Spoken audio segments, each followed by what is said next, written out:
მოგესალმებით მეგობრებო, ის თომას სახარება დაინტერესდნენ ადამიანები YouTube-ზეც.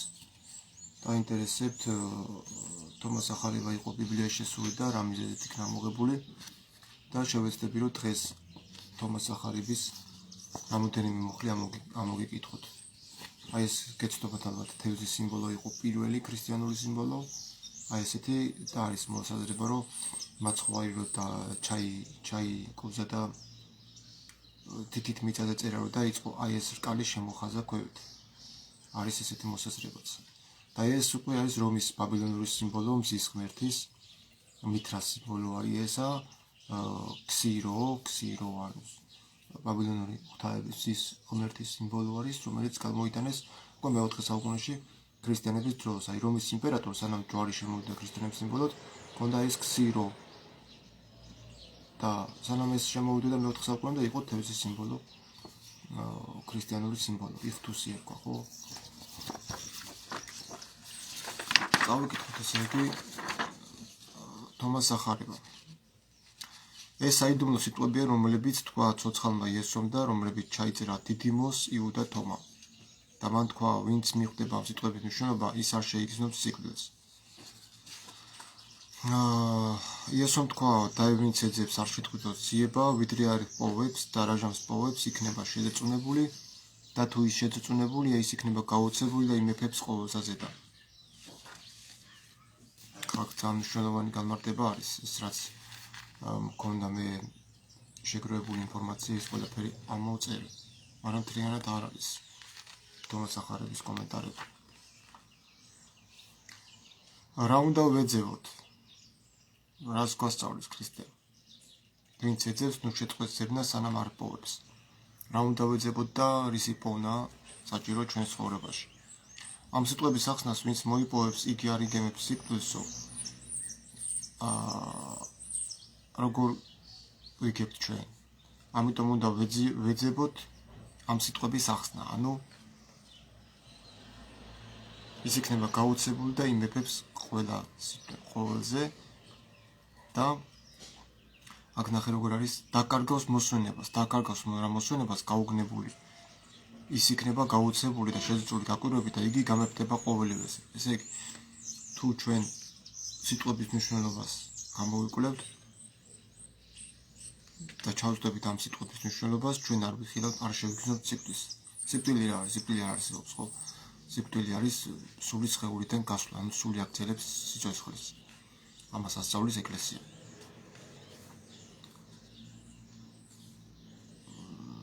აქ თუ სწავლებების გაზაპირებაზე საუბარი, მაშინ მაცხოვარი იტყოდა მანამ სანამ არ გაიგებსო, ან მიხვდებაო, მაგრამ ნათქვამია მანამ სანამ არ იპოვისო, უნდა ვიპოვოთ ის რაც მაცხოვრის სიტყვებს განგვიმარტავს. პოვნის შედეგი კი არის მეახლოვება რაღაც უჩვეულოსთან და ყიდულმათთან. აი რა საინტერესო ახსნა ხედავთ.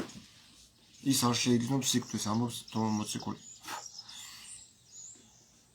ესე იგი ჩვენი მთავარი мотиваცია არის ცხოვრებაში ვეძებოთ ღმერთი. არა კედლებში, არა ცაში, არა მიწაზე, არა ზღვაში. არამედ ჩვენს აზროვნებაში, ან ჩვენ სად ვართ, რამდენად ახლოს ვართ, ახლოს არის ჩვენი ფიქრები მასთან.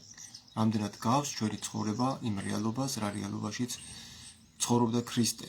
ანუ ცნობიერება, რა ცნობიერებით მოვიდა, რა მიზნით მოვიდა, რა იყო მისი მოსვლის მთავარი მიზეზი. ცნობიერებით თუ ჩვენ დაშორებული ვართ ქრისტეს აზროვნებას და ჩვენში არის ქრისტეს მსგავსი აზროვნება, მაშინ ჩვენ არა ვართ იქ, სადაც უნდა ვიყოთ. ანუ ამიტომ ამბობს თომა მოციქული, რომ და ვინც ეძებს არ შეწყვიტოს ძიება. და აქ არ არის უბრალოდ ბრმად მიენდო და არ წაიკითხო და არ გამოიკულიო. როგორც ესენი ამბობენ ხო ეს სასულიერო პირები რომ ზოგ-ზოგი ერთენ რომ ბიბლიის საკითხვა აუცილებელია არ არის რადგანაც მრავალი ადამიანი შეიყვანეს შესწავლებში და ამიტომ არის ამდენი სექტა. ეს ადამიანისეული არის. თუმცა მართლმადიდებლობაში სიმდენი სექტა არის რომ დავაყენოთ ყველას თავისი სწავლება აქვს. თავიდან ხო კათოლიკური მართლმადიდებლობა იყო მე გაიყო ხო? ისტორიულად ყველაზე დიდი მტრობა ერთმანეთის მართლმადიდებლურ სარწმუნოებაში უფრო არის ვიდრე სხვა დენომინაციებში. ისინი გამოეყოფიან და სულ აღარ ნახულობენ ერთმანეთს, მაგრამ ესენი ნახე რამდენი წელია რიგდებიან ვერ მოხერხდა ეს შერიგება, იმიტომ რომ ორივე არ არის ქრისტეს ცნობიერებაში, არის სხვა ცნობიერებაში. კაცი, რომელიც ძველი აღთქმის ღმერთს და ადანაშაულის პროტების შექმნაში ის სხვა ცნობიერებიდან არის. და კაცი, რომელიც ღმერთის სახელს ამოიღოს ბიბლიიდან, ისიც სხვა ცნობიერებაში არის. იესოს მსგავსი რამ არც მიუმატები, არც გამოუკლები, რაც იყო, ის თქვა, რომ წინასწარმეტყველება და წერილები ჩემზე მოწყობს. ანუ მას არ გადაუსვია ხაზი ძველი აღთქმისეული წინასწარმეტყველებისთვის, არც ფსალმუნებზე უთქვია ცუდი და არც ესაიის წინასწარმეტყველზე არ უთქვია მსგავსი მკრიხელური აზრები, რომ თურმე ის ღმერთი ებრაელების ყოფილა დემიურგი რაღაცა პროტების შემქმნელი. იესოს ამაზე არ ვსაუბრია. მოკლედ თომას სახარება არის ძალიან მნიშვნელოვანი იმ ადამიანებისათვის, ვისაც აინტერესებს ქრისტეს ცნობიერება, ანუ როგორ უნდა ვეძებოთ ქრისტე ჩვენში და რა არის ზოგადად ქრისტოცენტრული ცნობიერება, ანუ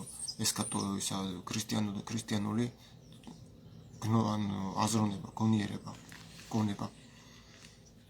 როგორ ფიქრობდა იესო ქრისტე, ან ძირითადად ამაზე იცახის თომა, რომ ეძებეთ ღმერთი და ვინც ეძებს ის პოვებს და იქნება გაუცებული, ანუ გაუგნებული. დაკარგავს რა მოსვენებას, ძალიან მნიშვნელოვანი ეს მიუახლოვდება რაღაცა იდუმალს, შეუცნობელს, ამოუხსნელს და ის იქნება თავისუფალი გაურკვევლობისგან, იმიტომ რომ ყოველგვარი ცოდვა მოდის გაურკვევლობიდან, ხო? რამხელა სიბნე გვმართებს ჩვენ, რომ არასწორი ნაბიჯი არ გადავდგათ, ან რაღაც ისეთი არ თქვათ, რაც სხვას გულსადგენს ჩვენს ცხოვრებაში. ასე ამიტომ რომ ჩვენ რომ ვიქნებით ცნობიერად ქრისტეს აზროვნებაში და გვეცოდინება უკვე ქრისტე ამ თემას როგორ შეხედავდა, როგორ იმოქმედებდა, ჩვენც მისნაირად თავს ავარიდებდით ცოდვის ჩადენას. ანუ ჩვენ ფაქტიურად გავმეფრდებოდით ყოველივეზე ის, რაც არასწორია. გავმეფრდებოდით ყველაფერზე, იმაზე, რაც ადამიანებში იწვევს არაკეთილგანწყობას, ანუ ვერ ქმნის ახალ გულს. ძველი აღთქმა მსჯავრდებდა, მოგეხსენებათ, ძველი აღთქმამ ვერ შექმნა ახალი გული, ვერ მოიტანა ხალხში კეთილგანწყობა. იმიტომ რომ ის დამოკიდებული იყო რიტუალებზე და არ ქონდა მოტანილი შინაგანი ხსნა იმ იდუმალთან ზიარება, რაც იესო ქრისტემ მოუტანა მის მორწმუნეებს. გავაგრძელოთ მეორე მუხლი თომას სახარების. იესომ თქვა, თუ კი წინამძღვარნი გეუბნებიან, ანუ გმოძღვრავენ, მიხილეთ სასუფეველი ზეცაშია, იცოდეთ ჩიტები უკან მოგიტოვებენ. თუ კი გეტყვიან, რომ იგი ზღვაშია, მაშინ თევზები იქნებიან უპირველესად. ჭეშმარიტ სასუფეველი თქვენში და twinier თქვენდა. სხვათა შორის გველუკაშვილმაც ახსენა ეს ფრაზა და ჩემთვის მნიშვნელოვანი სახარებები არისო. თუმცა რა სახარებები არ დაასახელა. ეს მუხლი ამოკითხული არის თომას სახარებიდან, მეგობრებო, და რატო არ დაასახელა ეს ჩემთვის უცნობია, თუმცა ამას თავისი განმარტებაც უნდა მოვაყოლოს. როცა კაცს აქვს პრეტენზია ბიბლიასთან, საერთოდ შორის და ამბობს ძველ აღთქმაზე დემიურგია, თომას სახარება შესული იყო მაგ ბიბლიაში, რომელსაც თქვენი ბატონი გველუკაშვილი უწოდებს დემიურგს. რა უნდა მაშინ თომას სახარებას ბიბლიაში, თუ მისთვის ძველი აღთქმის ღმერთი დემიურგია. და არა ის ღმერთი, ვისგანაც მოვიდა ჩვენი ხსნელი მაცხოვარი იესო ქრისტე. ნახეთ, როგორ არის ახლა აქ. იესომ თქვა, თუ კი ისინი, რომლებიც წინამძღვრობენ თქვენ, ანუ გმოძღვრავენ თქვენ, აქ საუბარი არის სასულიერო ელიტაზე, რომელსაც სხვათა შორის თავიანთ თავს თვითონ ირჩევენ და არა ღმერთი ადგენს, ღმერთს ესენი არ დაუდგენია. როგორც ებრაელთა წერილში წერია, ხო, თავის თავარ თვითონ კი არ გახდაო, არამედ ვინც უთხრა მას შეხარგდელი უკუნისანი მელქისედეკის წესითო, აი ამ კურთხევით ადგა იესო ქრისტე ღვთაებმთავრად, ერთადერთ შუამავლად და ერთადერთ ღვთაებმთავრად, რომ ის ღვთაებმთავრობა არავის გადაეცემა. და არა ადამიანისეულეთ, რომ თავისი ხუშტურით დაიყენებინა თავისი თავი ღვთაებმთავრად. იესო ქრისტეს თავისი კურთხევით არ დაუყენებიან ღვთაებმთავრად, ის ზეციერმა დააყენა მამაზეციერმა. შეხედეთ სასუფეველი ცაშია, მაშინ ფრინველით ცისა იქნებიან თქვენზე უწინარეს იქ და თუ კი ისინი გამოგიცხადებენ თქვენ, რომ სასუფეველი ზღვაშია, მაშინ თევზების უცა იქნებიან თქვენზე უწინარეს იქ, მაგრამ სასუფეველი ყოფils თქვენს შიგნით და თქვენს გარშემო. ძველ ქართულად თქვენს გადაღმავ, ანუ ჩვენს გარშემო ნიშნავს უფრო ჩვენს გარშემო არის, იმიტომ რომ უფრო სწორი არის twinier ჩვენდა არის ყველაზე სწორი ვერსია. სასუფეველი არის ჩვენს აურაში, ჩვენს გარშემო. აი რო საუბრობთ, ვახსენებთ ამ სიტყვებში და ანუ სიტყვების არში არის. რაც არის შინაგანად ადამიანი, ის გამოაქვს სიტყვებით.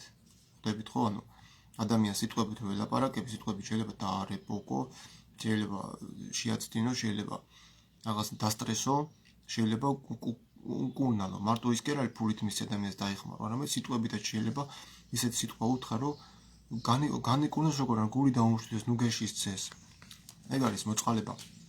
მარტო ფულით არ არის და კეთილი საქმეები. მოწყალება სიტყვითაც შეიძლება ადამიანებს სიტყვით უკუნალო და ყველაფერი სიტყვიდან მოდის, ხო? ერთი არასწორი სიტყვაც კი შეიძლება ვიღაცას არასწორად გაიგოს და გული ატკინოს და პირში ვერ გითხრას და გადაგემტეროს. ანუ გულში ზიზღი გაუგზის ჩვენს მიმართ, ხო?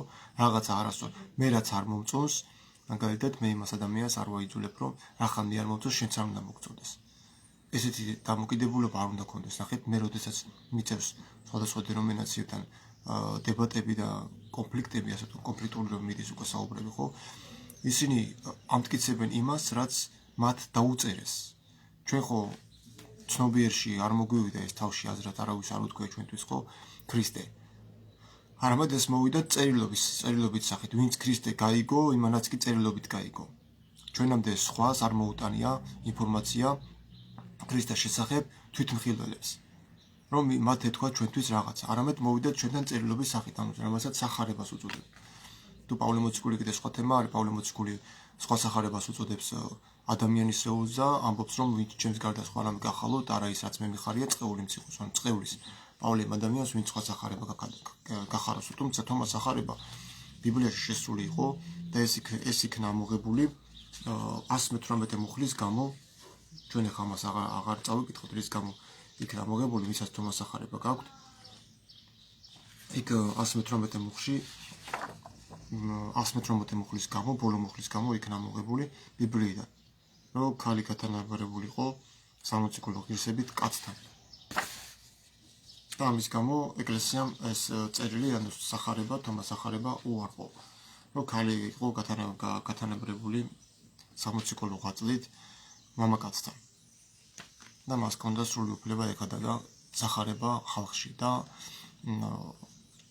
ყოფილიყო მღვდელი უფლისა. ეხლა ნახეთ რა ხდება.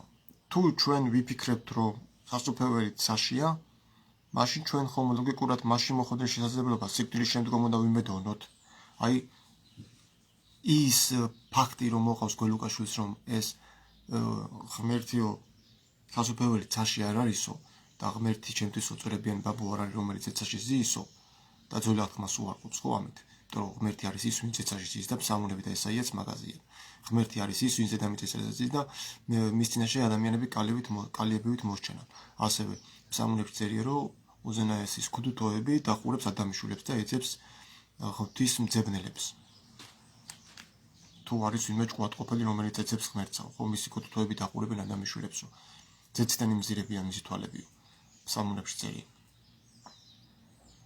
ესე იგი, ნახეთ, ჩვენ რომ ვიფიქროთ, რომ სასופველი ცაშია, მაშინ ლოგიკურად შესაძლებლობა სიკვდილის მერე გვექნებოდა და არა ეხლა. ხვდებით ხო რა ისეთი თქმა მინდა ადამიანებს აღწევ. აუ, დაიწყე.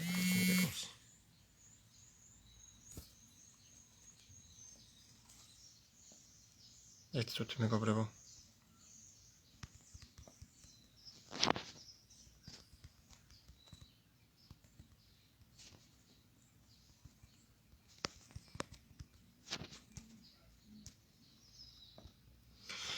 ხო, გავაგრძელოთ. იმედია საინტერესო იყო, მალე მოვრჩები, იმიტომ რომ გასასვლელი ვარ ახლა და ხო მოკლედ თუ ჩვენ ვიფიქრებთ, რომ სასופველი ცაშია იმ გაგებით, რომ ჩვენთვის ის მიუღწეველია და სიკვდილის მერე უნდა ვნახოთ, მაშინ ეს არასწორი დამოკიდებულებაა, იმიტომ რომ სასופველი უკვე მოვიდა. ხო ამბობს იესო ქრისტე. შეინარეთ რამე თუ მოახლოებულია სასופველისათა და პილატეს ეუბნება, ხო? რა იცი ხარ გითხრათო თქვენ რომ სასופველი უკვე მოვიდაო. ანუ ქრისტემ მამის სუფევა დედამიწაზე მოიტანა. აი ეს იყო ქრისტეს სწავლება, ის ყოველთვის ლაპარაკობდა ცათა სამეფოზე, რომელიც მოსულია აქ დედამიწაზე. და ეს არის არა მეუღწეველი ჩვენთვის როგორც გარდაცვალების მერე არის შესაძლებელი მასთან დაახლოება, არამედ უკვე აქ. ანუ ვისაც ჩემის წამს ის უკვე გადასულია სიკვდილიდან სიცოცხლეში, ხო მართას რო ეუბნება იოანეს სახარებაში. რატომ მოყავს ეს პარალელები? იმიტომ რომ ვიღაცას მაგალითად ეგ ოთხთავი მიაჩნია ავტორიტეტად. მე გეუბნებით რომ არაფრით არ უნდა გამოსვლოთ ჩვენ ეს რწმენა იმ სახარებიდან თუ თქვენ აღიარებთ საერთოდ სახარებს. ხო ხვდებით რა არის თქმა. განმარტებელია საჭირო ან იმ სიტყვების რაც არის იქ დახარჯული. და თომას სახარებას ჩვენ ერთმანეთის საწინააღმდეგო ვერაფერს ვერ ნახავთ. რომ ერთმანეთს ეს მუხლები ეწინააღმდეგება. ან თომას სახარება უფრო რეალობასთან ახლოს არის თუ სწორად გამმარტავთ, ვიდრე დანარჩენი ოთხთავი. მე უბრალოდ პარალელებს ვავლებ, რომ იმ ოთხთავიდან მოყვანილი პარალელებით შევავსო თომას ცნობიერება კანონიკურ ტექსტებთან დამოკიდებულებაში, რომელმაც უარყვეს საერთოდ ეს სახარება და არ მიიჩნეს კანონიკურად. და რატომღაც მაინც და მაინც გაურკვეველ ოთხთავს მისჯერებიან, რომლის დაწერის მიზანი და მიზეზი და ვინაობაც არავინ არ იცის. იმდენი არეულობები არის იმ ოთხთავში. მაშინ ვიფიქროთ ჩვენ სწორად და მივყვეთ ახლა რას მოსაკა. რამე თუ ეს ამ ცხოვრებაში აუცილებელი ოცნება იქნებოდა თუ ვიფიქრებთ რომ სასუფეველი ზეცაშია. მაშინ გამორიცხულია იესო ქრისტეს აქ მოეტანა ჩვენში, ჩვენ სულებში სასუფეველი. ამით მაცხოვარი გვეუბნება რომ სასუფეველის ისე წარმოდგენა თითქო იგი ამჟამად მიუღწეველი, ანუ ზეცაშია და ჩვენთვის დაფარულია. ან კი ის რომ იგი დაშორებულია ჩვენგან ადგილით ან დროით არის მცდარი მიმართულება ამ ძიებისას. იგივე ეხება ზღვასაც. ანუ ხვდებით ხო, ცაში არ იგულისხმება ის რომ სასუფეველი მამის უფევა ცაში არის ხო, თუ არ წავალ მამასთან არ თხოვ და თუ არ მოგიმზადებთო. ესე იგი ცაშია ხო, მაგრამ იესო ქრისტე რატო ამბობს ამას რომ ცაში არ არის. იმ გაგებით რომ არ ვეძებოთ თქოს ის რამე დაშორებულია ჩვენი დროით ან ადგილით ან სიშორით. არამედ ის არის უკვე ჩვენში, ჩვენ უკვე ვართ ზეცის მოქალაქეები, როგორც პავლე ამბობს, თქვენი სახელები უკვე დაიწერა სიცოცხლის წიგნში. ანუ არ არსებობს დრო, მანძილი და სიშორე. სივრცე სასუფეველთან მისაახლოვებლად, იმიტომ რომ ჩვენ უკვე ვართ მასში. ხვდებით ხო, არ არსებობს მანძილი და დრო. ამ გაგებით ამბობს, რომ სასუფეველი არ არის ცაში. მერე იგივე ხდება ზღვასაც ეხება. ზღვაში არ გულისხმობს მაინც ფიზიკური თანახმო ზღვას, რომ აი თევზები და რაღაც დელფინები და დაცურავენ. არამედ ზღვაში გულისხმობს ჩვენს გონებას. მოგეხსენებათ ხო, წუთისოფლის ზღვაო, ძველ ქართულად განიმარტება როგორც წუთისოფლის ზღვათა ღელვა, ანუ ცნობიერება, გონიერება, წუთისოფლის საზრუნავი, ასე განიმარტება ზღვა, ღელვა. თუ გეტყვიან რომ სასუფეველი გონებაშია, ანუ ზღვაში, მაშინ უკვე არსებობენ ფიქრები სასუფეველში და თუ გეტყვიან რომ გზნობის ზღვის სიღრმეშია, მაშინ ყველა სურვილი და გზნობები არიან თქო უკვე მასში. აიდა, ანუ თუ გეტყვიან რომ ზღვაშია სასუფეველი, ანუ გონებაშია, მაშინ ფიქრები უკვე არიან. და აღარ არსებობს რაღაცა მისაახლოებული რომ მივიდეთ. იმიტომ რომ ფიქრები უკვე არის მასში და ჩვენ აღარ დაგჭირდებოდა მის სიღრმეში მისვლა. რომ გზნობის ზღვის სიღრმეშია, მაშინ ყველა სურვილი და გზნობები არიან იქავნ. გზნობის ზღვის სიღრმეშია. როგორ იქნება იქ, როდესაც უკვე არის ფიქრები და მისვლა აღარ არის საჭირო. ამით ხდება უძღვნის აღნიშვნა, თუ კი ისინი თქვენ წინამძღვარნო, წინამძღვრობენო, წინამძღვრიანო, ანუ საუბარია მოძღვრის დანიშნულებაზე. არავის ძალოც ადამიანს წინ უძღვდეს სასუფეველში, ასე რომ თუ ვინმე ამტკიცებს რომ მე წინ მიგიძღვები და აი ის სადაც უნდა მივიდეთო, სასულიერო პირებზე საუბარი, ხო, აი მე წინამძღვარი ვარ, მე მოძღვარი ვარ და მე მიგიტიტებ შენ სად უნდა მივიდეთ. მაშინ ამის მთქმელი ბრმაა, რომელიც თავს იდებს ბრმათა წინამძღვრობას. ხოლო ვინც ირჩევს ამ დაგვარს წინამძღვრად, ანუ მოძღვრად ამ დაგვარს, ის ამტკიცებს რომ სიბრმავის გამო, რომელიც მას შეეყარა ნებათა და დომათა ანგარების გამო ვერ არჩევს სინამდვილეს, ისევე როგორც შეუძლებელია რომ ვინმე მიიყვანოს საკუთარ გემოსთან ან სმენასთან, ან საკუთარ არსებობასთან. ასევე შეუძლებელია ვინმეს წინ წარუძღვეს საკუთარ ცხოვნებასთან. ჭეშმარიტ მოძღვარს, ანუ ჭეშმარიტ მასწავლებელს შეუძლია დაანახოს მხოლოდ ადამიანს პირადი ცდომილება. ამიტომ ჭეშმარიტების მასწავლებელი წინამძღვარი კი არ არის, ანუ მოძღვარი კი არ არის ჭეშმარიტების მასწავლებელი. არამედ მხოლოდ მაჩვენებელია მიმართულების და ეს მუხლით თავდება ამ დასკვით, მაგრამ სასუფეველი თქვენ შიგნითაო, ანუ თქვენი არსებიაო, თქვენივე არსიაო და რადგან ჩვენი არსებობა ყოველთვის არის აწმყო, წარსული და მომავალი კი მხოლოდ ჩვენი ფიქრები, ანუ თქვენ არ გჭირდებათ მოძღვართან მისვლა და არჩევა მისი, რომ გიწინამძღვროთ ცათა სამეფოში, რადგანაც სასუფლებელი უკვე თქვენში ამბობს ქრისტე, ხო? ამიტომ ამბობს მათეს ახალების 33 თავში, რომ ნურც წინამძღვარს ნუ ირქვამთ თავთა თქვენთან. მოძღვარს ნუ ირქვამთ თავთა თქვენთან, რადგანაც ერთია თქვენი მოძღვარიც, რაბიც, მასწავლებელიც და წინამძღვარიც, ეს არის ქრისტე. ჩვენში. აი ეს არის თავარი ძირითადი ფუნდამენტი პირველი ორი მუხლი გამომარტე თომას სახარების, ვინც დაინტერესებული ხართ, შეგიძლიათ დაწეროთ კომენტარები და რაც შემიძლია უპასუხებთ თქვენს შეკითხვებს, მადლობა მოსმენისათვის, მეგობრებო.